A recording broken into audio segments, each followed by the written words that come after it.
To the ongoing partial government shutdown, now in its 24th day, believe it or not, we have learned that some local workers who have either been furloughed or are working without pay are now seeking part-time or temporary work to help pay their bills.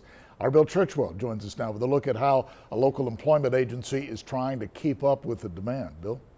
Federal workers are really starting to feel the pinch when they didn't get their paychecks on Friday. The government might be shut down, but those phone bills, those electric bills, they are still coming in. Thank you for calling Command Center. This is Debbie. I can help you. Phones have been ringing nonstop here at the Command Center located on Air Street near Galahar. The on-demand staffing company helps connect people with employers who are looking for extra workers. Patrick Cage, the center's branch manager, says in the last week he has seen an increase of folks who have been calling in asking about temp work. Many of them, he says, have been federal workers who have not been getting paid, and even their spouses who are looking for some extra cash. I think they're looking to get past the shock now that they didn't get paid on Friday.